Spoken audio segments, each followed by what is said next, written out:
You're listening to Heritage Radio Network.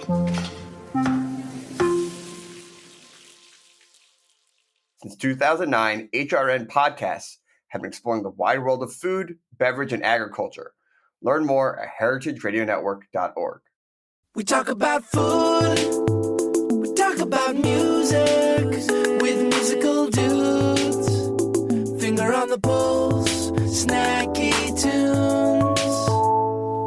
Hello and welcome to Snacky Tunes. I'm your host, Darren Bresnitz. Today we chat with Mark and Med of Genghis Cohen. They talk about the latest developments of having to close their original legendary spot and move to a new location. It's a very interesting and deep dive into what it means to be part of the LA cultural fabric, what it takes to run a restaurant that is decades in the making, and how to have hope when your world gets upended. It's a truly great conversation, very candid, very honest, and I'm so happy that they sat down with me to share their story. And then we dive into the archive when Brooklyn rock quartet Active Bird Community swung by for a live performance for their then soon-to-be-released record, Amends. It's a great day of music and fun and laughs with the bands and pairs perfectly well with our food guest. So please sit back, relax, and enjoy Snacky Tunes here on HRN.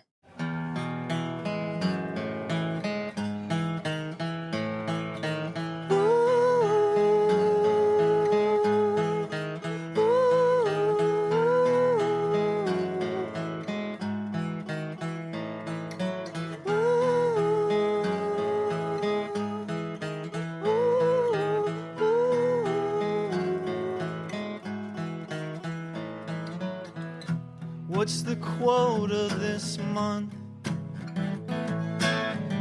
How many lives will you disrupt? Let's keep it to one and say it's enough. And you don't have to be the one who's choking all you used to know.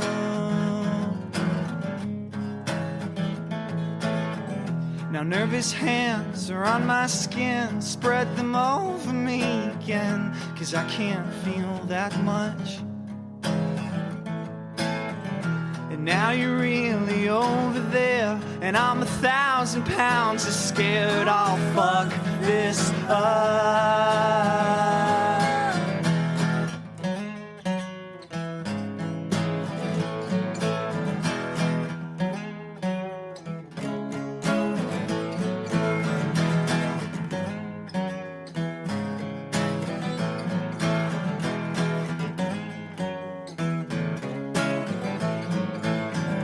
You said it once, you said it twice. I don't need your advice. I'm unraveling everything. I need it slower than before. I need to call somebody more up late, frustrated, can't unwind. You cut your teeth to catch the tide over words, unsure of what it's worth. Want something more to say. You know you can't.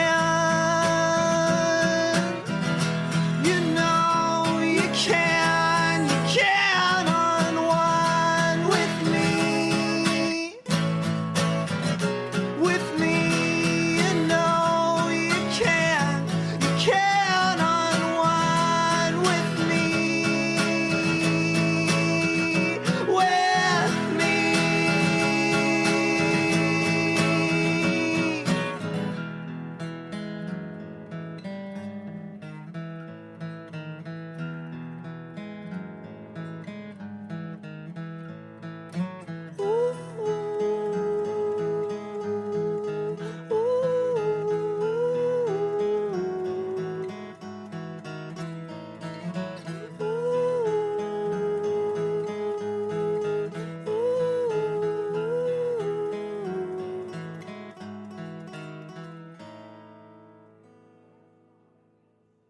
Mark and Med, welcome to Snacky Tunes. Good to see you guys. You're making me jealous coming from what sounds like a beautiful spring day in New York as it's gray and rainy here in LA. Yeah, thank you for having us. We're pretty lucky. It's 78 degrees and glorious in New York City. Springtime is a fleet. Yeah. So listen, the story about what's going on with you guys is all over the news, and we're going to get to that. But let's just start with the basics. How was weekend service? How has it been with even this hanging in the air? How was the restaurant over the weekend? It's been great. I think that one of the things that sometimes is an unknown when you, drop some news like we have, truly the outpouring of support and the community has really showed up and it's been really busy. We've been trying to communicate as much as we can to each individual person, and it's been really kind of super positive. I think throughout this whole thing, we've made a point to not make it feel like a funeral and just a celebration. So I think the past few weeks have been just tremendous, kind of heart-filling and been feeding the people as we always have. When you have such a institution like Genghis Cohen that's been around for decades in LA, there are people who can drive past it for years and be like, I'm coming in. I never think it's going to go away. And then before they know it, 8 years, 9 years, 10 years, they haven't been in the door. What's it like to be part of the cultural fabric like that, to be such a bedrock of the restaurant industry in the city? Yeah, it's so special. I mean, we have the opportunity to not just feed people that are coming there for the first time, but people that are coming there for the 101st time. Yeah. So many people have stories they share with us. We have a friend who says he was almost born in the restaurant. That's a whole other story. So I think you're right. We are seeing some people now who maybe have just been ordering more delivery, haven't been in the restaurant as much. And the coolest thing is when they say, literally a journalist was in there last week and the text was, it still slaps, right? Yeah. And, it's so nice to know that you can have something for so long. And as a restaurant operator, you always want to continue to get better. How do you improve? How do you make things a little more different every time people are coming so that they feel that love on the other side? And we're hearing all that feedback right now. Consistency over the years is not an easy feat. I do want to push a little bit on the stories because I know that you guys have had some legendary nights there with musicians and things like that.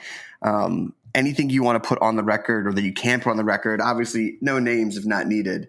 As you start to look at the shifting future of the restaurant. Yeah, I mean, listen, I think that when you have a restaurant that has this much time, we're talking about we've owned it for 10 years, a decade, but we're talking about 43 years of history and 43 years of memories. And, to collect these is almost an impossibility, right? But, speaking about the fabric of the community, the fabric of LA, music has always been a huge heartbeat of this restaurant. Yeah. I often joke around saying it's kind of like the Chinese House of Blues, right? It's like these two things that shouldn't really go together, but do so harmoniously. And I think what we're noticing right now is there's so many things that are going away in LA. The small live music venue has been disappearing for years now, and there's very few of them left. And it doesn't escape us how important it is to young musicians, old musicians, to have a platform. So, you talk about legendary nights. people love playing this small room because it doesn't exist. It's like a rarity. It's something that is just pure and special. So yeah, I mean, like countless nights with, touring musicians that have, sell out stadiums that have stories about that played in another friend's band at Genghis, or started out playing there, or went to open mics there, or their other weird band played there. And it's just, I don't know, it's interesting, but I think that the real exclamation point on it is that we're going to keep it going. And, it's a very important thing for us to kind of keep that legacy alive.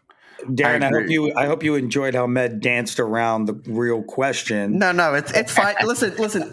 I know at places like yours, it is the perfect venue that people know they're gonna have good food. It's very private. There's the performance room and the restaurant itself for prying eyes. So I had to ask, but obviously, maybe once we get off the record.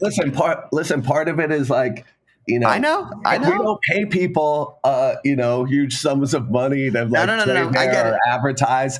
Part of being able to have great people play is protecting them. And obviously, with everything that's coming up, you don't want to have a lawyer hitting you up with a broken NDA a few years after the fact. Yeah. You mentioned no more lawyers. No more lawyers. No more lawyers. Yeah. I mean, listen, you guys mentioned you've owned it for a decade plus. It's been on for 43 years. And I know nothing is promised in the restaurant industry. But at some point, I feel like you can exhale a little bit, being like, we will be here next week. We'll be here next month. Did you ever reach that point before March 2020 where you're like, we're good? Like, we're going to be here next year? Or was it always tenuous because that's just the nature of the business? No, I wouldn't say it was tenuous because, we knew what we were lucky enough to have, right? When you bought it, when it came to us, Genghis Cohen did not come to us, right? The space came to us. They were going to close and get rid of it. And just a broker came and pitched us on taking over the space. But we understood that this was something, the style of food, style of restaurant that we grew up going to. So it was so important to us and a part of our upbringing that we felt like it should be a part of the American culinary vernacular. Like, these types of restaurants are going away. We don't want that. So I think we understood that this had been there for a long time. And as long as we were responsible and took that responsibility of the restaurant seriously enough, it can be there for a very long time. So even during COVID, we have other places. They were all shut, right? During COVID, both in and out of LA. Genghis, sure, we were busy. We were doing so much delivery. In fact, Christmas Day is kind of our Super Bowl. And Christmas Day during COVID was an absolute shit show for us because we had never not had the dining room, but we had 400 delivery drivers outside. It was crazy. Right. And we probably ruined a couple people's meals that day because there was waits and we felt awful about that. But we had never seen or been in that position, obviously. So, yeah, I guess to answer your question, I don't think we ever envisioned, sounds so weird to say this, a world without Genghis Cohen. So and obviously, I don't want to get you guys in trouble with anything with the proceedings going on, but like, when did you start to realize that something might be shifting? Well, listen, I think that if you've been there recently, right? Yeah. And you start seeing, other businesses kind of start falling out, and you start seeing a lot of construction, and you start seeing, kind of the block change. And, I think throughout this whole process, which was a lot longer than we would have liked, we still kind of had hope to kind of negotiate and find a common ground. And at some point when we really realized that it wasn't going to work, we kind of kicked it into gear and really tried to find a solution. because at some point you just have to say, hey, we're not going to put this business at risk by doing something or agreeing to terms that won't allow the business to survive. It's tough enough as it is to run a restaurant, much less a successful restaurant that's important to the community. So, you're talking about COVID, like Genghis Cohen has a lot of resilience. We were predisposed to do okay for COVID. We knew how to do delivery.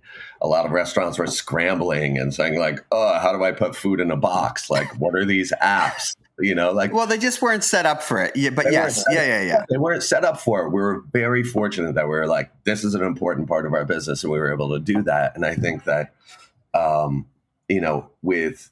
with moving the restaurant now, I think we're kind of digging deep into that kind of resilience and saying like, you know what, we know how to do our menu. We know how to create great drinks. We know how to create a great vibe, and we're going to do it better.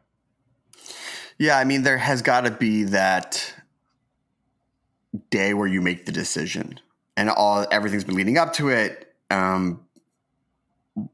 Obviously you guys wouldn't be in the business for so long if you couldn't make the tough decisions, but that's not to say it's an easy one. What did it feel like on that moment, that day when you finally said, we're going to have to move? Oh man. Honestly, a big weight was lifted off of our shoulders. This was really in late December, early January. So, other stuff was happening in LA that was more important, at least also that we felt, right? That was more important as a community restaurant, as two people that care about our community. The fires affected us a great deal, right? We were so heavily involved from Genghis Cohen. We were able to really get involved fast and do what we do, right? Just feed people.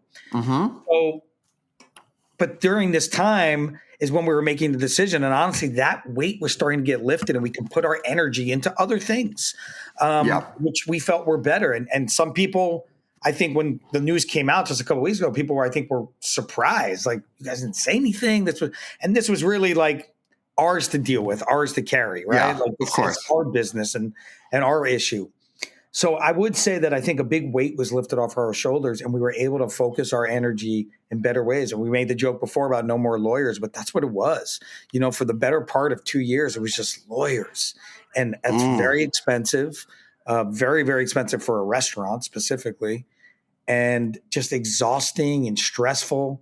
So, while it was sad, we knew it was coming. I think when we finally made the decision, it almost re-energized us. Right. It was this loud, fuck you just came out of us, and we were ready to go. Yeah. Well, nothing like a good fuck you to really revitalize you. All right. Let's take a quick musical break. When we come back, we're going to talk about the path forward and what other people might be dealing with in the LA restaurant community, and what people can expect from some nights out with the new spot. We have a song from the archives here on Snacky Tunes on HRN.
Welcome back to Snacky Tunes.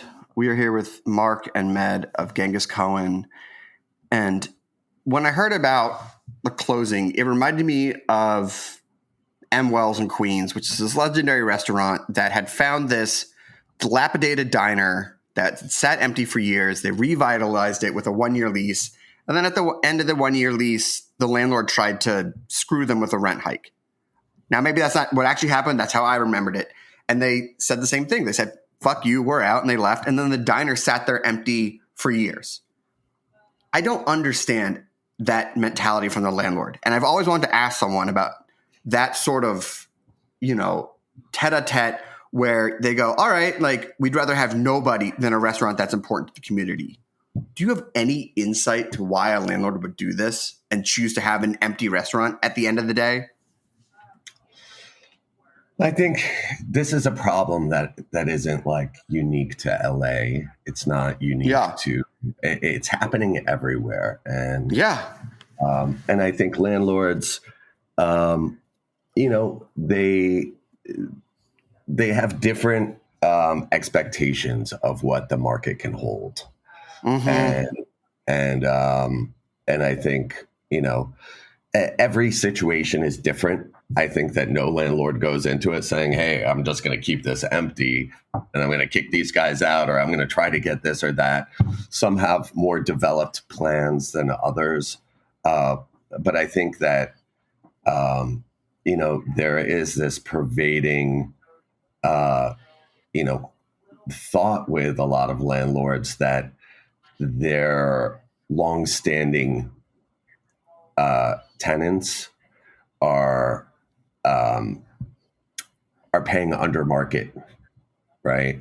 And and it's not that it's, and for some reason, when it comes time to renegotiate a lease or sign an extension or really calculate that, they're also not considering that the asset, in this case a restaurant, there's other things, other costs that have gone up so significantly in the last 10 years that in order to make it work, unless you just want to kind of knock the building down and do something else with it and not have a restaurant, it is, of course. So there's I think there's a moment, and we're seeing it everywhere, where if they think that they could get Equinox in there or, kind of a big box something and get 3 times the rent, then they should try to go for it. And that's why a lot of places are disappearing. That's why people just can't wrap their head around and make the numbers work. I mean, Original Pantry, Papa Christos, Yangban, the amount of restaurants that are at least 5 years old to 5 decades old that I've seen close this year alone has been shocking and astonishing. And look, it's, you had the strikes, you had the fires. It's, LA is unique in some ways to those two situations, but it's crazy to see the fabric of the LA restaurant industry, if not the cultural fabric itself, change in front of our eyes. Yeah, and it's hard because I think that there's so much good food happening in Los Angeles. I know, but that's not the story right now. I'm blown away continuously by what people are doing and where you can find things. And I think it's increasingly people are finding these like awkward spaces and awkward locations out of necessity more than like, oh, this is so cool, I'm going to go here. It's like, what can I afford to pay? It's exactly what Med was talking about, right? Cost of labor, cost of food, that's all going up as well. So at some point there's this breaking point that restaurants are facing every day. I think that it's sad to see how many places are closing. But I will say on the plus side for Los Angeles, you think about everything that's happened and is happening right now. And then I think about things like sports in Los Angeles and things that are about to happen over the next 4 to 5 years, right? You think about the Olympics, you think about the World Cup. that's a lot of potential for a city to sort of see, right? And what could be coming and what could be helpful to what we need, right? In general, which is resources, money. Yeah. The city desperately needs that. And hopefully people are going to figure out how to use that for the good. So I'm still, I'm not a born and raised Angelino. I'm from New York City and I wear that badge pretty proudly, but Yeah. LA has been really good to me and good to my business partner and good to my family. And we live there and we love the people that we've surrounded ourselves around. So I still have to believe, right? I'm still like willing to reinvest my own energy into the city and what we do right now. So, I hope everyone else is as well. We have to fight that fight. Well, talking about fighting and reinvesting that spirit and that energy into the city, Genghis Cohen isn't going away. It's just changing. And I'd love to hear about some of the details about what you can share about what's happening. But then also when you are recreating or reestablishing such a beloved spot, and you can't take the physical space with you, what can you take and how do you reshape it so it still feels like a familiar spot? Yeah, great question. Every space kind of presents different opportunities. And, there's certainly days where we walk in now and we're like, oh, this place. But the reality is that it's an old building that needed a ton of maintenance and had a lot of quirks and especially because we purchased the business over a decade ago, we inherited a lot of things that maybe we wouldn't have done, on the outset, at least operationally. But I think we have a lot of confidence in this new space. One of the opportunities that it kind of presents is that the bar area is like twice as big. So there's like a really great,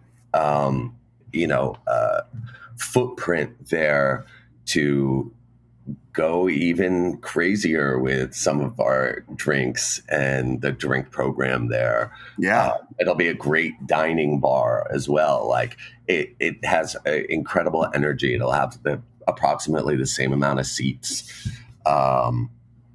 Because we've been thrust into this situation to kind of find a place and kind of redesign it very, very quickly.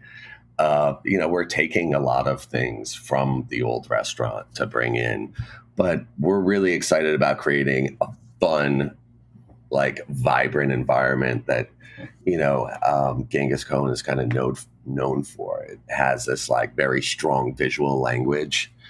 And we can obviously take the food with us. We're maintaining the team. We have a really good sized kitchen there.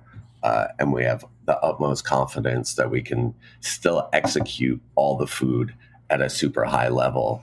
And I think that's really kind of the beginning, I have to imagine that the community. Oh, yeah. We'll be in a different box. I mean, but I have to imagine that the community, especially with, and you allude to this, the amount of takeout and, people have their Chinese food restaurant. This is like the one place that we order from. We've always ordered from. It's decades old. My parents did it, So I have to imagine that the community has got to be excited that you guys aren't folding up shop. What have they said to you? What's the reaction been? Yeah, listen, I think the biggest reaction is, oh no, oh my God, please say it ain't so. Then we, as Med said much earlier, we have been trying our best to continually communicate. We are not closing. Yes. We're moving. And I think there's been a lot of appreciation because, when we bought Genghis Cohen, something we're pretty proud of, we never closed one service. We were in there for 3 months leading up to the sort of transfer to us, understanding, learning the business. We took over and we just kept operating. Love it. We kind of wanted to make sure we were able to do the same thing. So our last day of service is May 31st at the current location. We will be open for at least delivery and takeout the very next day at the new space. So I think people are just, there's a sigh of relief when they know that and they hear that. And it's interesting. I've been reading some comments on articles or online on social, which you should stay away from. Yeah, I was going to say at your own detriment. Yeah, I can't help myself. And some people saying things like, but some people saying things like, they have to make sure they take the fish tank. It's been there forever. The truth of it is, we put the fish tank in. That wasn't there, when we bought it. So I think that, as Med was saying earlier, we're very confident that we can create the same vibe that is Genghis Cohen without being an exact replica, right? Because that would be inauthentic. That wouldn't feel right. People would call bullshit. They would feel it, but it's going to have all that same magic that we believe we can bring. And then through the food drinks and through the food and everything else we do will be there. But yeah, listen, our job is to feed the community, and we're going to be there, like I said, the very next day for them. And our sleeves are fully rolled up. This is a temporary space too. We're going to be in this space for 16 months. So we don't know our long-term permanent home just yet. Could be in this space, but possibly not. We're exploring and we're looking and we're figuring that out. The biggest issue about this space for us is that it won't have a music venue. That's hard. That's a part of us and who we are and what we do and what Genghis is. But we do have some plans that can't talk about just yet. Fine, fair enough. That we will continue exploring our own identity through music in this interim period as well. Yeah, I mean, it's that consistency, right? It's going back to that, is that even if the spot changes, I can still get the same drinks and same vibe and same hospitality, which is, listen, there are some places where I go, well, that's the last time I had that dish. That was it. And it's just like, it was even places where, I was just there and I didn't know this was going to be the last time, which is such a kick in the teeth in so many ways. Mm-hmm. So for people who are going through this, other businesses who have to make these tough decisions, what advice can you give them? Oh man, I think that one thing that we feel pretty good about is that once we saw the writing on the wall, and once we realized that, and we realized pretty quickly that we weren't going to put the longevity of the business at risk by either agreeing to something that wouldn't work. I think that you want to make decisions with basis. You want to do the math, and once you've done the math, you have to accept it, not dwell on it, and find a place that does make sense and put all your energy into that. Moving is really difficult. I think that we're very lucky that we're moving 2 blocks away. There's not even in retaining staff and things like that, they're used to coming to this exact neighborhood. Yeah. 2 blocks away, which is huge. There's a lot of factors that you have to consider in finding a new space. And, and nothing's evident, in this business really, when you try to,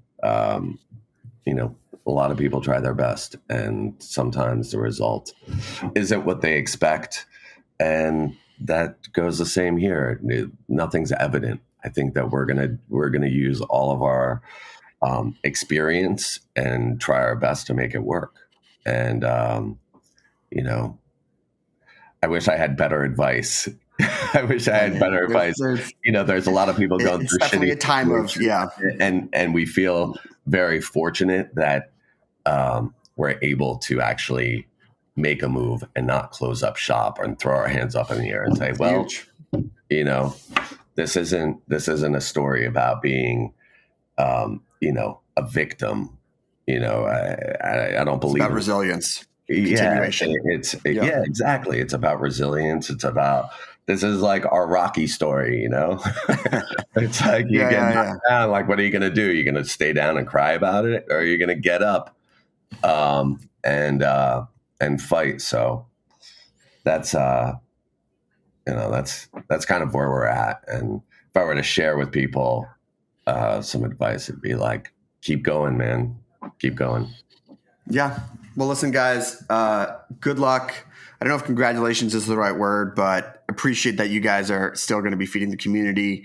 If people want to keep up to date with the changes, the moves, any new information, where can they go? How can they stay informed? Yeah, I think they can go to our website, GenghisCohen.com. They can sign up. We've actually just added this. We're technologically advanced now. People can sign up for our mailing list, obviously social media, on Instagram, Genghis Cohen LA. We're sharing as much news as it's coming. It's coming in real time. It's real time.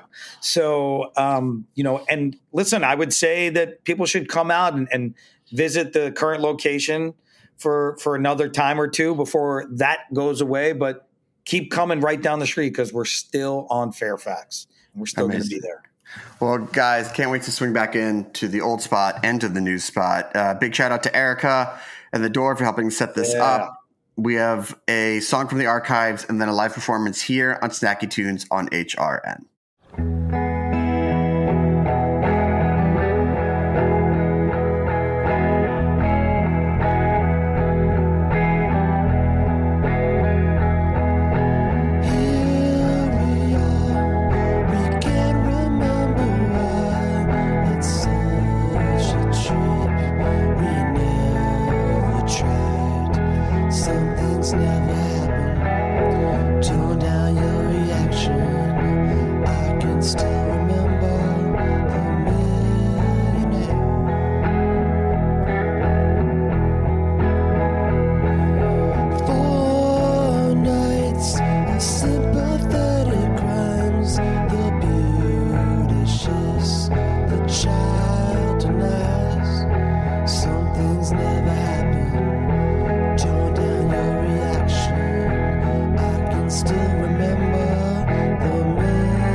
Take notation now, you crazy girl who wonders how something's never happened. Tone down your reaction.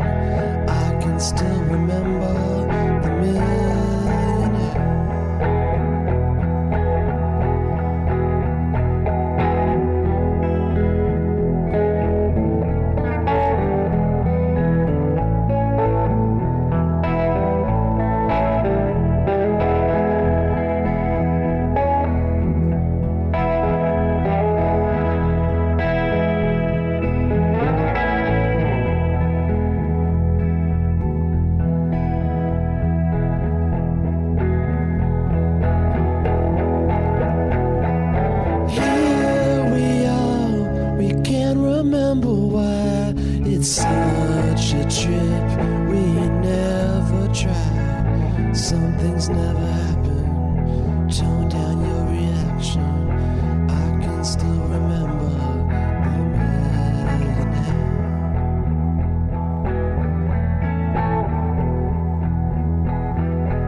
This episode is brought to you by Plugra European-style butter, crafted for those who demand precision and exceptional results in the kitchen.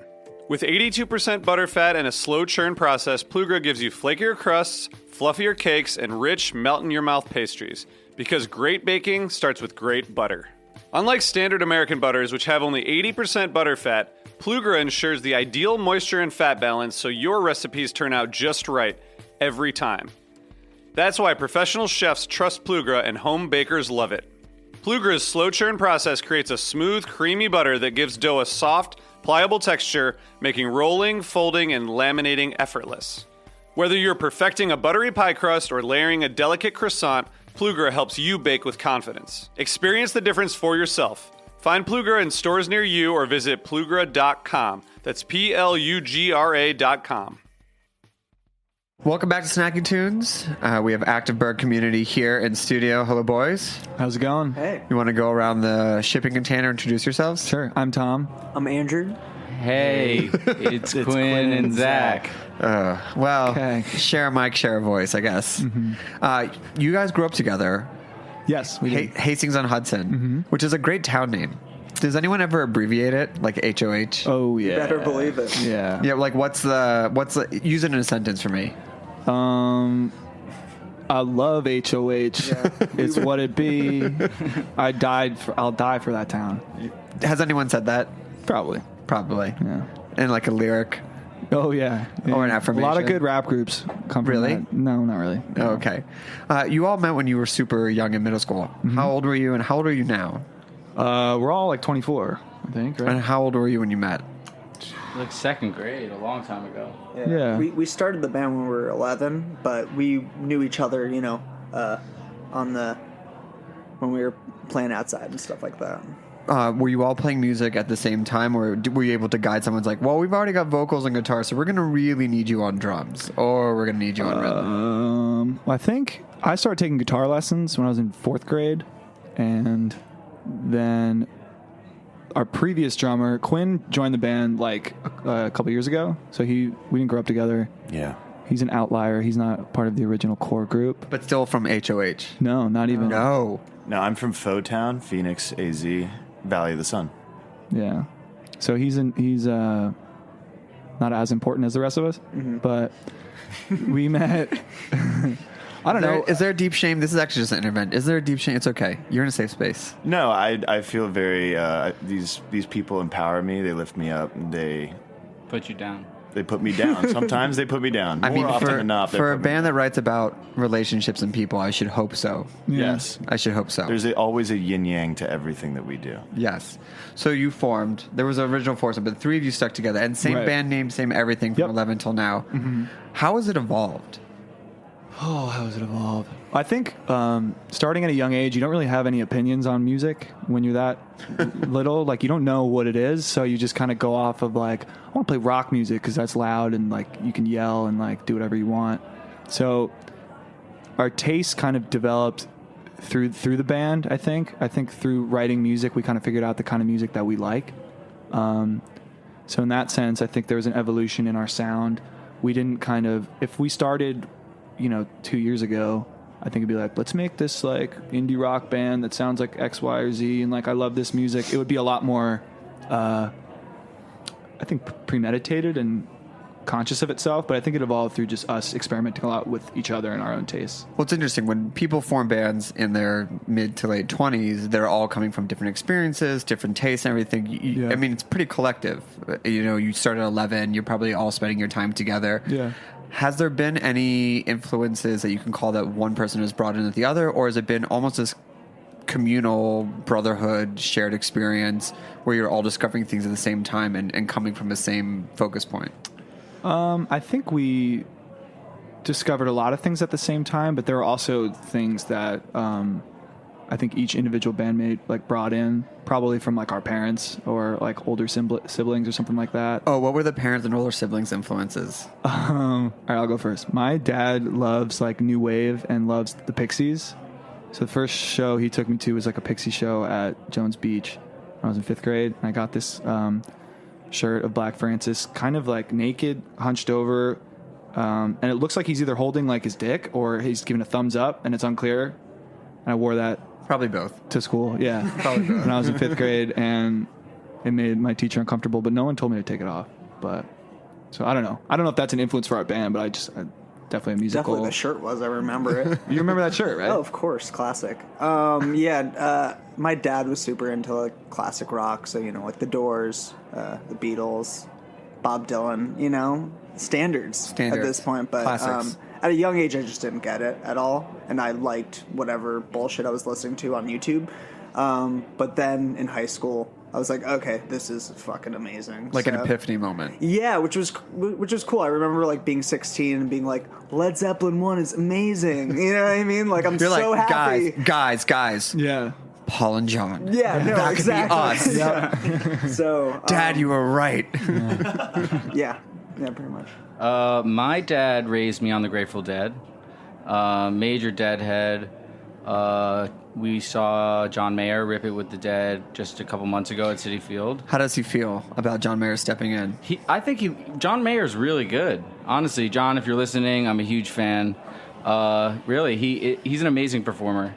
But it's weird going to Grateful Dead shows because it's like the only show that I feel like I go to where like anyone under the age of 50 is like the outlier at the show, which is like in most cases when I bring my dad out to shows, he's kind of the old man in the back. But when we go to these Grateful Dead shows, I'm kind of like I have no idea what I'm really watching because I didn't really experience that band. So it's cool. My parents' tastes were probably closer to Andrew's. A lot of the old standards, classic rock that my dad listened to. Also a lot of Frank Sinatra, a lot of that. And we lived in Phoenix, so it was like my parents were trying to avoid listening to all of the country music that their friends in Phoenix, Arizona would listen to. So they would try and listen to like 80s classic rock, just like anything but country. So I just grew up pretty much trying to avoid country music, but I've come to appreciate pretty much everything at this point. And have you two always shared songwriting responsibilities? I think so. Yeah, I mean, it's changed over the years. I mean, when we first started the band when we were 11, Tom was the only one that knew how to write a song. So he was like You can go first. Yeah, exactly. And it was like this band has been like song by song. When we started, we had one song or two songs, and we're like, this feels so good. Let's go to the next song, and now we're here. I remember an early album. I think I sang most of it.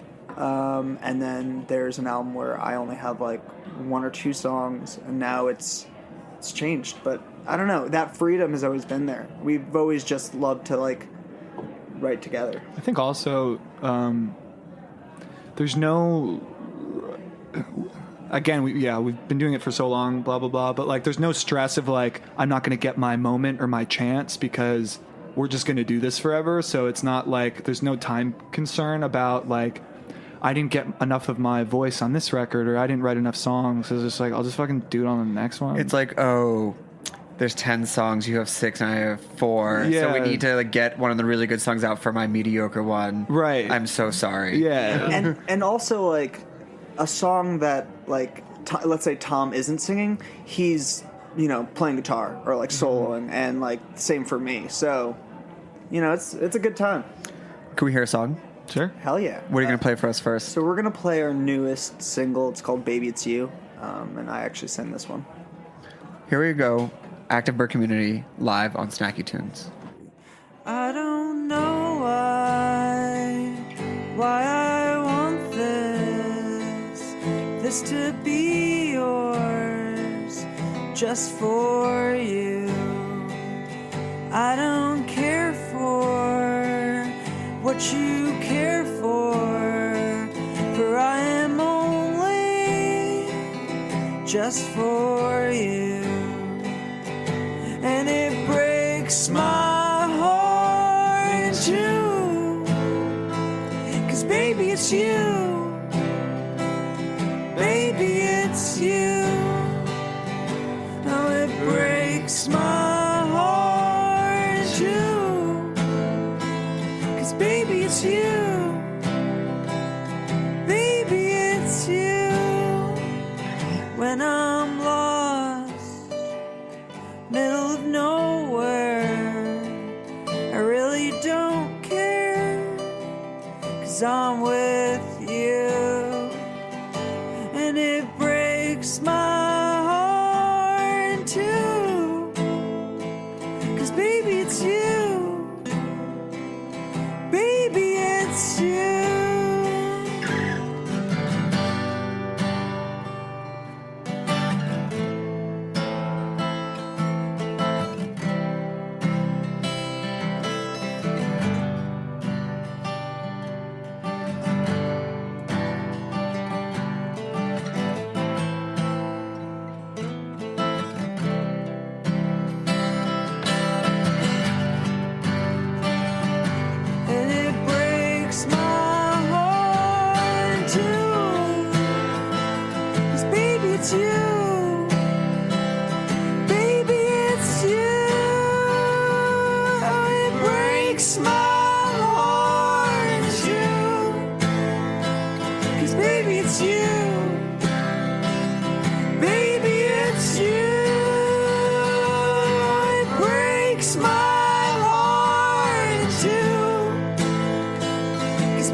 breaks my heart in two.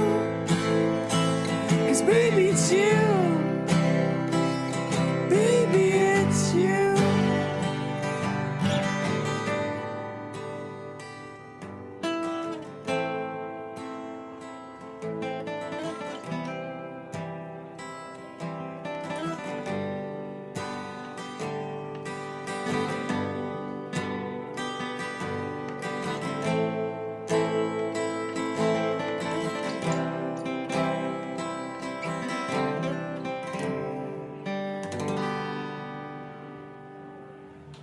A lot of your record deals with this really interesting dichotomy of the pain of experiences and the empowering nature of forgiveness.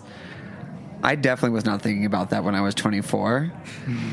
When did you evolve from just a kid being like, I want to play rock because it's loud, into the psychology and kind of the depth of your songwriting? Well, how did that evolve, and when did that begin to creep in and become a focal point of the songs that you were writing?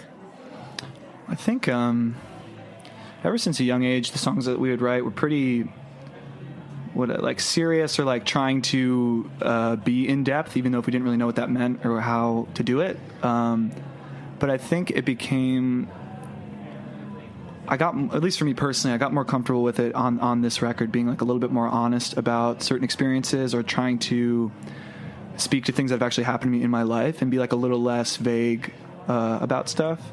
And that's scary, because you have a band, you're with like your friends, you're like, we can just play music because it feels good. Like, this place doesn't have to be something where I am digging deep into things that make me uncomfortable, or like, I want this to be like a happy, fun place, which is cool for a while, like through high school into college, that was like it's fun.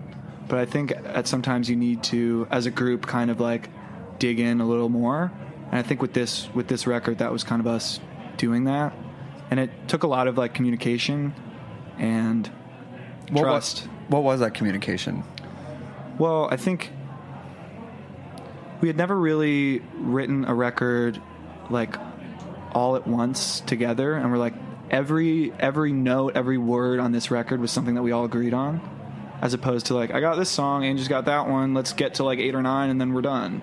So I think the communication was like, I'm going to sing some songs about like my relationship with my mom, or like I'm going to explore like divorce, or like growing up this way and not really knowing what was going on, or like feeling like you want to just throw your life away. Like, I'm going to talk about some of that shit and like say some names of people.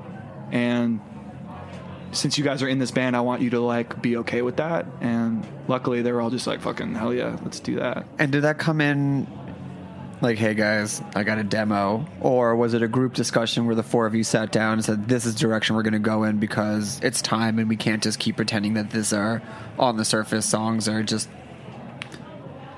I don't know. I think we went to Stone Harbor, New Jersey, where Quinn's family lives, and they were like so generous and like just opened up this part of their house where we can just set up and like demo and make songs together. And I knew, at least for me, I was like, I'm going to try and write as many songs as I can. I'm going to try and be as like honest and just be truthful. And when we started writing these songs, at first it was kind of just on like a surface level, like, I like these songs, let's play these. We were thinking more of like the structure of the music. And then we had one night we were up until like 3 a.m. and like was really drunk, and I just like had to like get it off my chest what the song Amends, which is on the record, is about. Which I don't really feel like going into right now, but after I explained that to them, it was a vulnerable moment, even with people I've known forever. And I think the way that you guys responded to that was like really beautiful, and also just like empowering. And it became very clear to me that they were going to stand behind whatever I had to say, no matter what, and not be like, dude, can we just play like 4 chords and like get a catchy hook or whatever? Like it wasn't like that at all. It was like, you guys were all on board, and I thought that was awesome. And how does that change the music behind the lyrics? It's a really interesting point where it's like, we're not just gonna play like 4 chords, happy music. How does that change the instrumentation and the notes that you're putting, or even the rhythms that you're playing behind the songs?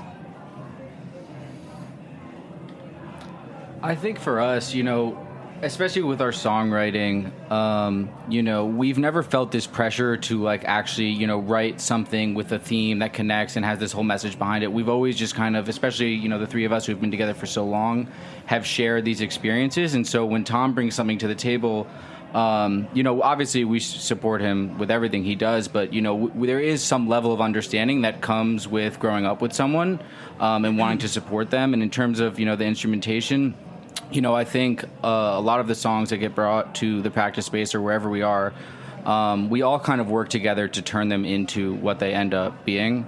And we all kind of, work together. And I think, when Quinn joined the band, that was a huge step in a new direction for us in terms of how we were composing our songs and, the direction we wanted to go in, especially with this album.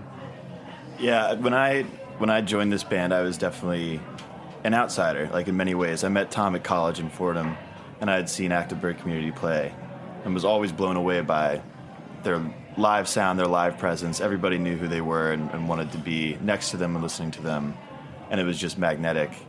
And I was lucky enough to just get close to these three guys and just join the band. But I think that the lyrics on Amends are the most personal lyrics to date for this band. And the music is almost coherent with those lyrics in the sense that they're digging deeper and they're trying to do something that just hasn't been done before in this project. Both of the music and the lyrics are sort of trying to tackle the same odds of just changing direction, looking inward as opposed to looking outward, and tackling the scary monsters that you think about and would rather not sing about, but we're going to do it anyway. Can we hear another song? Sure. What are you going to play for us? This one's called Unwind With Me.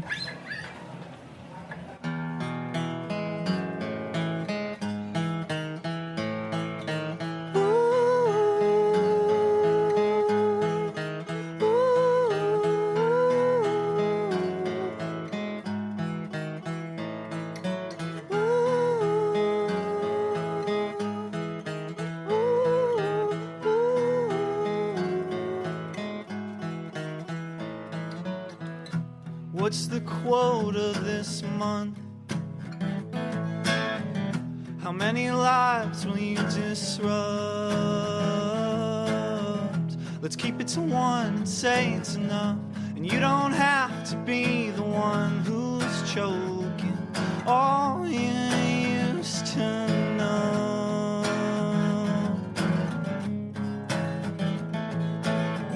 Now nervous hands are on my skin, spread them over me again, 'cause I can't feel that much. And now you're really over there, and I'm 1,000 pounds of scared I'll fuck this up.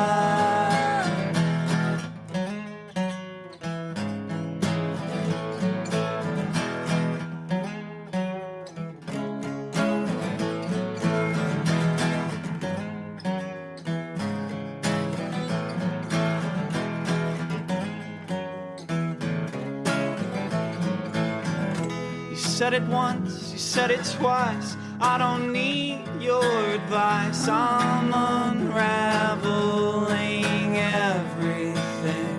I need it slower than before. I need to call somebody more up late, frustrated, can't unwind. You cut your teeth to catch the tide over words, unsure of what it's worth. Want something more to say. You know you can't.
You are on the precipice of a new record coming out mid-September in Barsuk, Amends. How's it feel?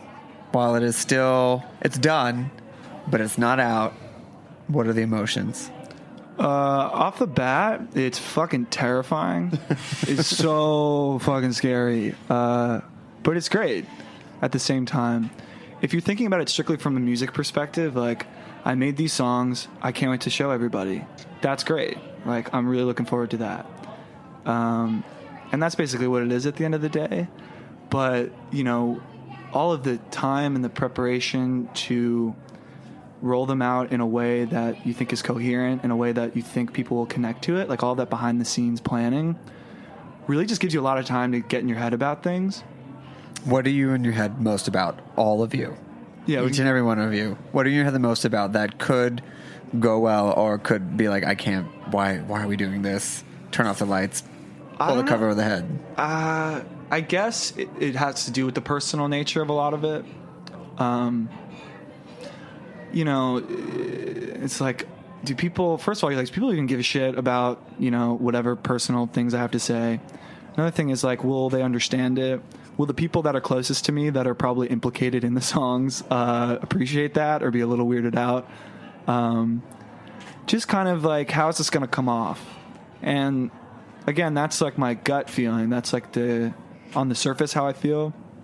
But at the end of the day, we realize that this is about something that we've been doing for so long. So that feeling quickly goes away because, like I said before, every decision we made was agreed on. We didn't leave that studio being like, fuck, like, we should have done this. Like, hopefully no one will notice that. Or, like, we left feeling really confident, and I still feel confident in that way. Yeah. What about you? Yeah, I'm just... I'm excited for people to hear it and to connect with it. I think, you know, my favorite part about songwriting is hoping that it will help somebody on the other side, because I've, you know, experienced that with so many other people's songs and music, you know. So the chance that anybody out there will hear it and it might help them in a moment, like, that's exciting. So I'm really excited for that. Feeling good about it.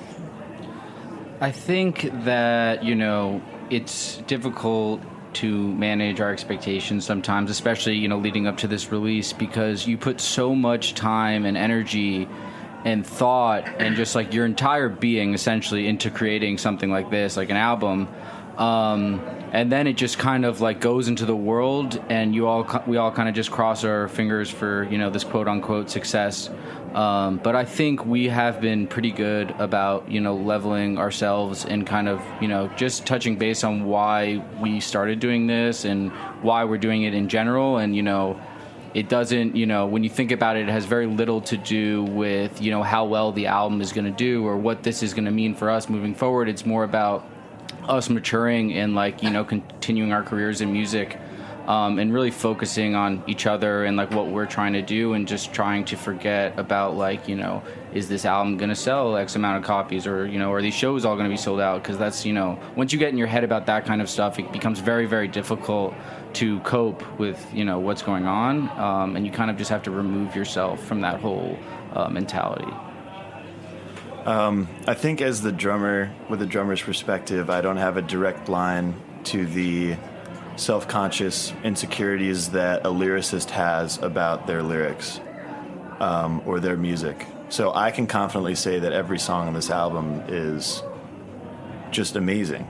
I think it's incredible. But I don't carry with me, you know, the self-conscious feelings that somebody has when they write words about something very personal. I get to do what I've done since I got to Fordham, which is watch Tom, Zach, and Andrew perform. I look at their backs, and it's always amazing, like, to watch them. And I'm just a part of something that's a lot larger than myself, and I'm really excited about the record in general because of that. Coming from that perspective is a lot of weight off my shoulders.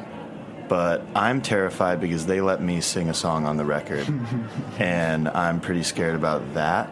But overall, I'm not really scared. I think the record's dope. We're terrified too. It's a really good song. Does this mean that you will also be doing it live for the upcoming tour? Yeah. That's TBD. Yeah. How TBD? You're saying it's yes. D. It's D. 100%. There's no T or B. It's a D. Yeah. Just get ready. And is it going to be the awkward moment where we have to like pull the microphone down and We switch. Oh, you Yeah, he switch. plays drums, Oh, Yeah. so you're like dead front and center. Yeah, you heard it here first. Amazing. We're switching. We're switching it up. How are your dance moves? That's TBD as well. Okay. That'll be, that's a hard TB. Yeah, you've got some time in the van. Yeah. Yeah. We'll figure it out.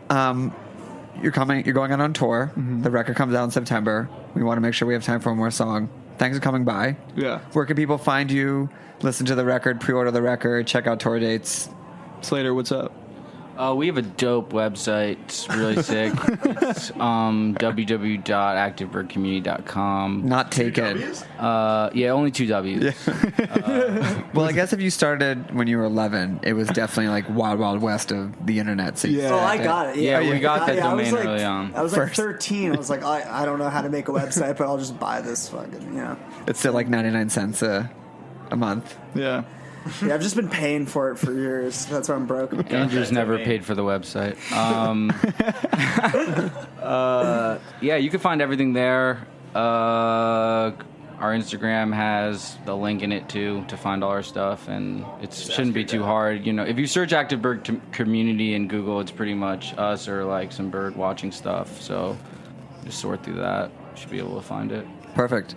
Well, thanks for coming by. And thank you to Chef Gabby Dalkin as well. Make sure to check out her new cookbook. What are you going to take us out with? We're going to do a cover of Neil Young. Amazing. Yeah. Thanks for listening. This is the last episode of the summer session. Enjoy the rest of August and wherever your long weekend may take you. And we'll be back in September with another episode of Snacky Tunes. Take us out.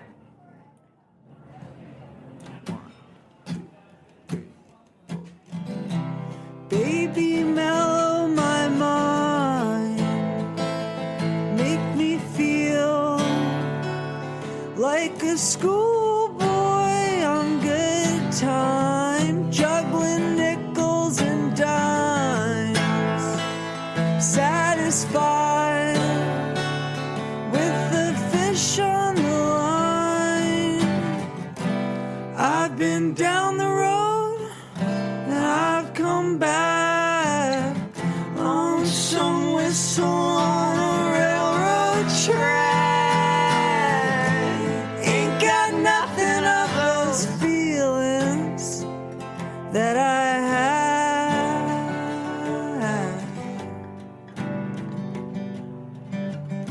Something so hard to find, a situation that can casualize your mind.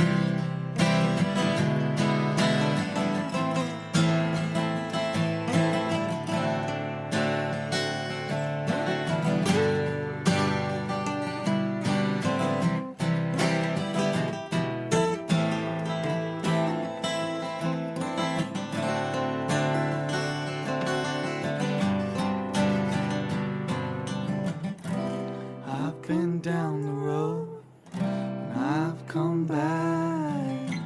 Lonesome whistle on a railroad track. Ain't got nothing of those feelings that I had. Baby, mellow my mind. Makes me feel like a schoolboy on good times, juggling nickels and dimes, satisfied with the fish on the line. We talk about food, we talk about music with musical dudes. Finger on the pulse, Snacky Tunes. Snacky Tunes is powered by Simplecast. Thanks for listening to Heritage Radio Network, food radio supported by you. Keep in touch at heritageradionetwork.org/subscribe.